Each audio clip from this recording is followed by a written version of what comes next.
अमीर ननद की गरीब भाभी। रीना एक मध्यम परिवार की लड़की थी, लेकिन उसकी भाभी शिवानी एक बड़े घर की बेटी। शिवानी की शादी अभिषेक से लव मैरिज थी। अरे भाभी, ये कितना अच्छा सूट पहना है आपने। काश ऐसा मैं भी पहन पाती। अरे क्यों नहीं रीना, वैसे भी तुम्हारा और मेरा नाम तो एक ही है, जब मन करे पहन लेना। भाभी, आपको आपके पापा ने कितने अच्छे कपड़े गहने दिए हैं। मैं उनकी इकलौती बेटी जो हूँ।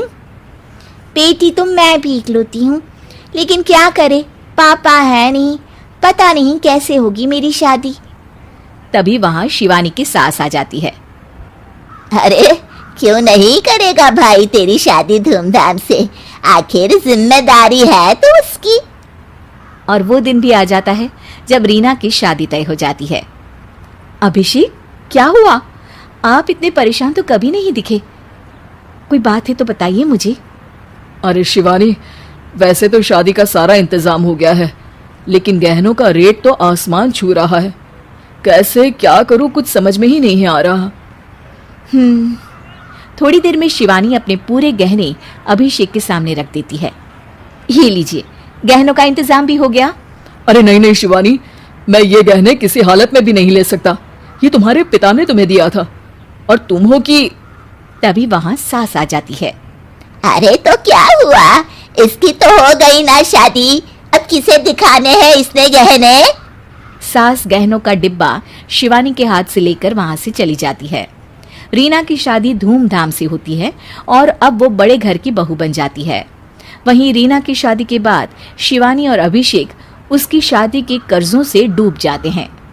मैं सोच रही हूँ नौकरी करनी शुरू कर दूँ, वैसे भी पढ़ी लिखी हूँ, आपकी थोड़ी मदद भी हो जाएगी। वैसे शिवानी, कुछ दिन कर लो तो अच्छा ही होगा, क्योंकि ज़रूरत भी है। अब शिवानी भी नौकरी करने लगती है और घर खर्चे में अभिषेक का हाथ बटाती है। एक दिन शिवानी, रीना का फोन आया था, कह रही थी कि आने वाले त्योहार में उसके ससुराल जाना है। ठीक है माँ। अरे ठीक तो है, लेकिन एक काम कर लेना, उसके सास ससुर से लेकर पूरे खानदान के कपड़े मिठाइयाँ सब ले आना, और हो सके तो रीना के लिए छोटे से कान में पहनने के बूंदे भी। और क्या है ना, शादी में उसे सारी बड़ी बड़ी कान की ज्वेलरी दी थी, घर में पहनने के लिए तो उसके पास कुछ भी नहीं है। शिवानी सोच में पड़ जाती है कि वो क्या करे, क्योंकि कर्जों और घर के खर्चों के बाद तो पैसे बचते ही नहीं थे। शिवानी फिर अपने पिता को फोन करती है और उनसे पैसे मांगती है। देखो शिवानी, मैंने तुम्हें शादी के वक्त ही मना किया था कि ऐसे घर में शादी करनी ही नहीं चाहिए। अरे अभिषेक को शर्म आनी चाहिए जो ससुराल से पैसे मंगवा रहा है। शिवानी को पिता की बात पर गुस्सा आ जाता है। आप मेरे पिताजी हैं और मैं परेशान थी, इसलिए आपसे मदद की उम्मीद की पापा। अभिषेक को तो पता भी नहीं है कि मैंने आपसे पैसे मांगे हैं। शिवानी सोचती है कि वो अभिषेक से बात करे, लेकिन फिर उसे लगता है कि वो टेंशन ले लेगा। तभी शिवानी की नजर हाथ के कंगन पर पड़ती है, सीधे बाजार जाती है और उसे बेचकर ननद के घर ले जाने का सारा सामान लेकर आती है और सास के सामने रख देती है। हाँ ठीक है, लेकिन फल थोड़े और अच्छी क्वालिटी के होने चाहिए थे। शिवानी कुछ नहीं कहती, वहां से चली जाती है।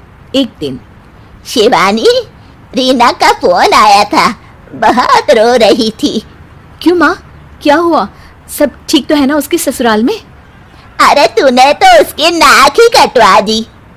अब मैंने क्या कर दिया माँ?